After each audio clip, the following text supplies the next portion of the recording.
Welcome to Canada's World Pacific.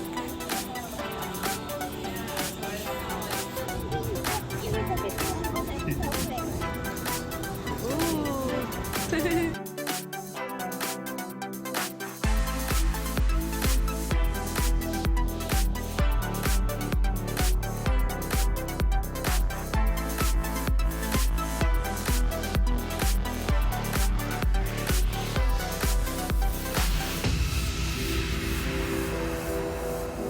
They're actually doing a show.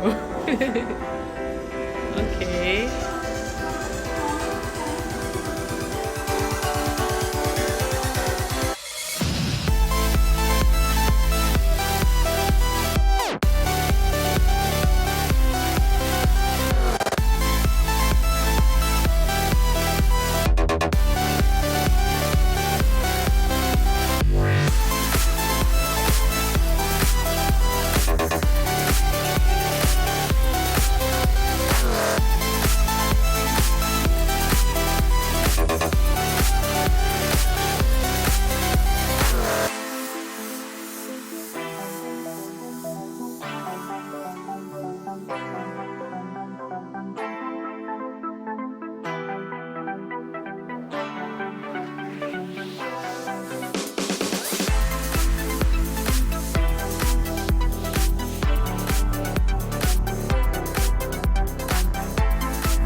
When you should come out, you know you want us to see you.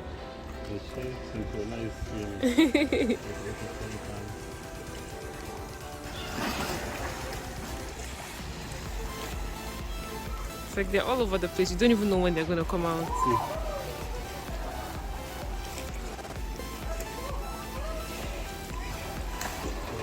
Oh my god, see this big one here.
Well, they probably swim into that place too.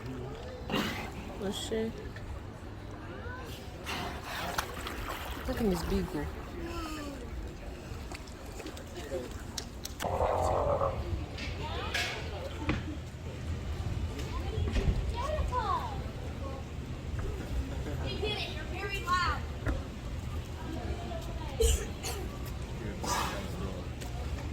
That thing is big, damn.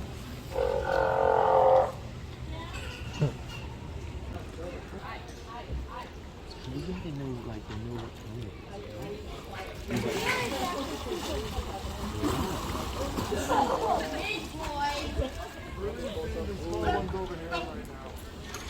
I see someone. Let him just.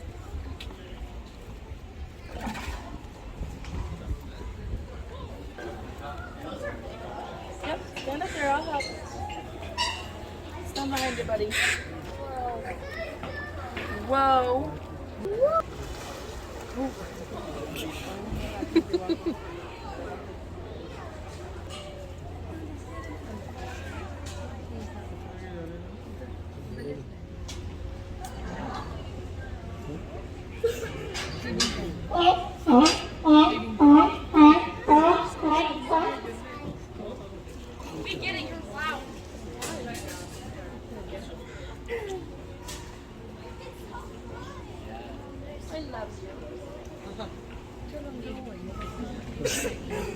Oh, they're giving a fish. Sardine. They feed them one at a time.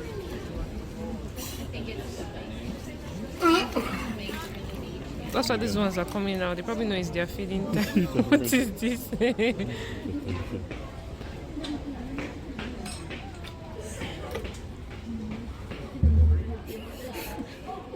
This is dramatic. Belly.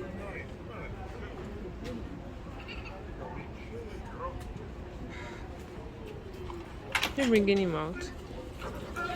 Oh. It's fine, don't worry. This is Michi. She's a almost 14-year-old female northern fur seal. So she is not, I repeat, not a baby sea lion. This is how big northern fur seals get. She is full grown. She's sort of an average size for a female. Females range between 25 and 45 kilos. She's about 30. So, of the 6 animals that live in that habitat, 5 of them are 14-year-old female northern fur seals who were brought in for research. So we started doing research on them 14 years ago because we were looking at the population decline in the wild. They were declining by about 6 to 7%. Finko, I'm trying to talk over here. So we started doing research on them because there was very little known about northern fur seals at that time. The only data they had on northern fur seals was from the catch data, because these guys were hunted like the sea otters at the turn of the century for their fur.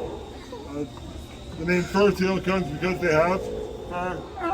It's the second densest fur of any animal in the animal kingdom. The only animal with more fur than the fur seal is the sea otter, both of which are hunted extensively. And in fact, the United States purchased Alaska from the Russians for the fur seal trade. They paid it off within 3 years. So you can imagine how many furs they were taking at that time period. But the population did recover from that, but then, as I said, it started to decline by about 6 to 7% per year through the 1990s, early 2000s, to try and figure out what's going on.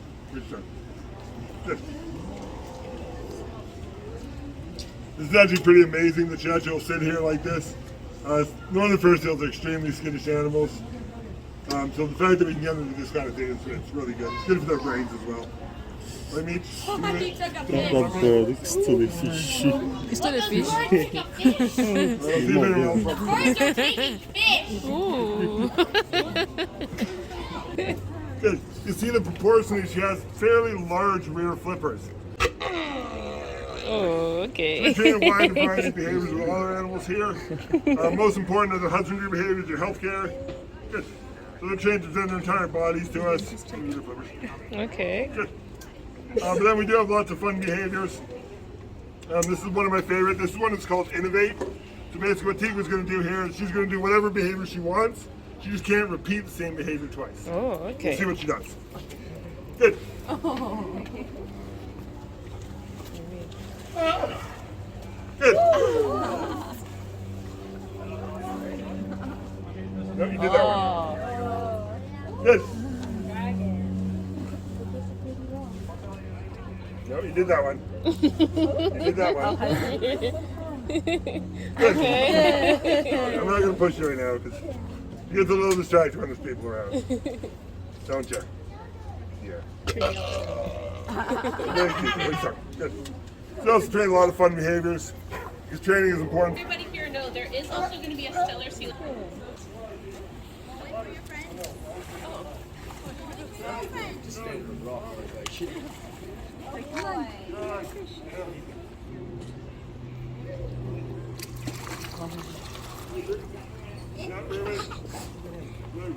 Okay. I'd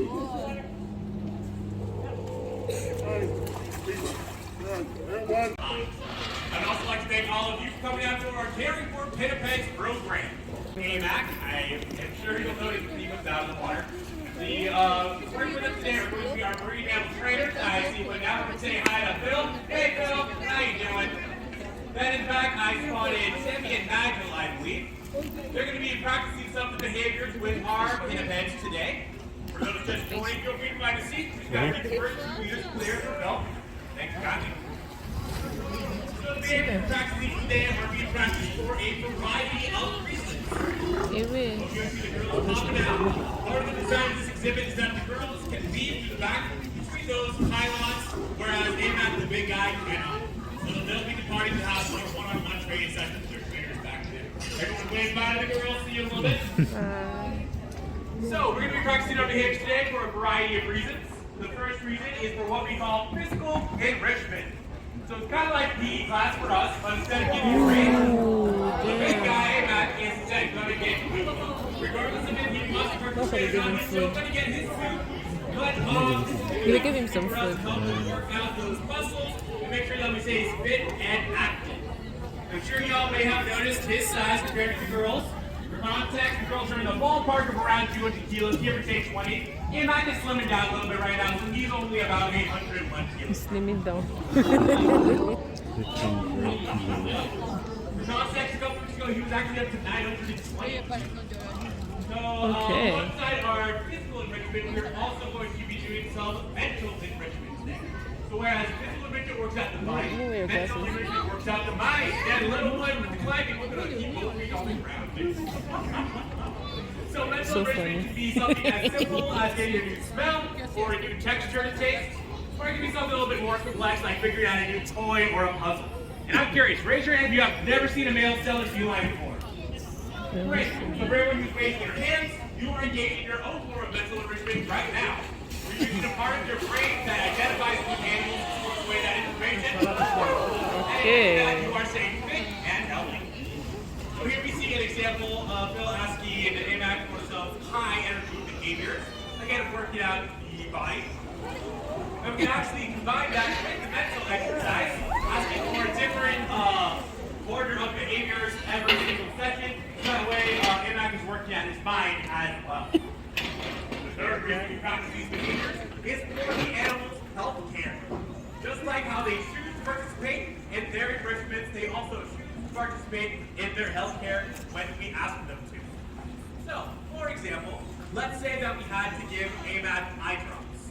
I know I personally don't like to give myself eye drops. Raise your hand if you don't like to give yourself eye drops. It's not a fun time. Now imagine if you had Phil's job time to give 800 kilogram sea animal eye drops. It's not a fun time. But we can practice it in advance and make it a little easier in case we ever need to intervene in anyone. For instance, Phil can ask Amac to please lay down, and since we have practiced that in advance, Amac knows what to do and may choose to participate, and also we have that bond of trust already established, so he knows it's not a spooky, he knows it's not a bad time. We can also use these behaviors like how we He brings us his tongue right now to ask to open up the mouth. That way we can check the gums, check their teeth, make sure that there's no cracks, make sure that we have no gum rot or anything going on. And all of this is things that Amac will choose to participate in. It's great. You may be curious, how do we get to the point where we can ask Amac and the girls to perform the behavior that we asked for? It's a 3-step process. That can either be a physical thing or a audible thing. So for instance, if you watch the film, you'll see he does certain hand movements, which Amac can interpret to mean something. And sometimes that's accompanied by a word such as water, to let Amac know that he's asking to go to the water, or up, to let Amac know that he is asking to please come up. So then once Amac interprets what we're asking him to do and performs the behavior, then we will bridge to let Amac know that he has properly done that. So a bridge can be something like a clicker sound. It can be someone saying good job, or it can be all of the crowd going ah. So everyone's got a bridge. Amac know go ah for me. Ah. Great job. Like I said, that helps him know that he has successfully performed that behavior that we have asked him. Then once we ask him the behavior and then bridge it, the third step is to then reward the behavior. And a reward can come in a number of ways. It can be access to a toy that they really like, or it can be a food that they really enjoy. Can anyone here think of a good reward for AMAC? Fish. I'm hearing fish of all kinds. Yeah, and maybe some new textures. Yes, those make a great reward to positively reinforce the behaviors that we ask for after we bridge them. Like I mentioned, AMAC is going to be getting this today. Feel free to come ask anyone in the red. We're happy to answer those questions. And just a heads up, our next program is going to be at 4 p.m. That'll be our last program of the day where we meet our C honors. It's really, really fun. And we're really good. Well, with that, we're just about to end. And I hope you'll have a great day. Ooh, hey guys. We're done.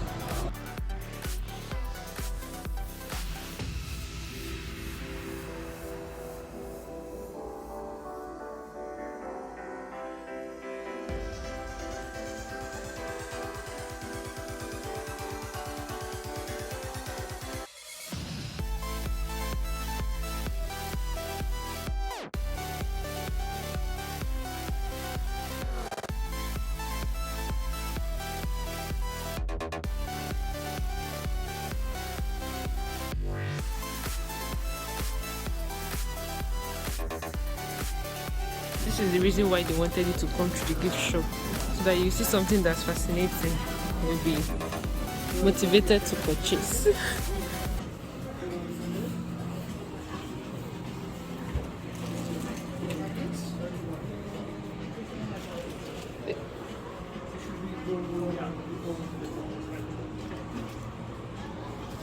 How would they know that I came, right? You did not buy. I did not buy a bay. This one. No, I want the one that I'll put on my fridge.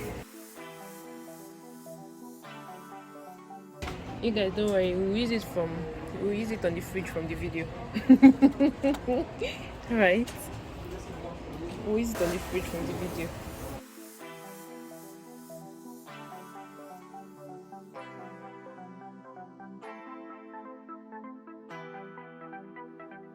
So guys, we're done from the Vancouver Aquarium and we're just going to be heading home right now. Oh well, we're going to take a break and then probably look for what other thing we can do as tourists. We're going to get something to eat first, and then when we're done, we're going to look for something else to do. We saw something about flying over Canada. I don't know the details of that yet, but it seems like a fun experience. And then yeah, so we're going to go get food. And then if we still have energy, we'll go out again. But that'll be all for the Vancouver Aquarium visit. So yeah, I'll see you in my next video, but until then, stay safe and stay blessed. Bye.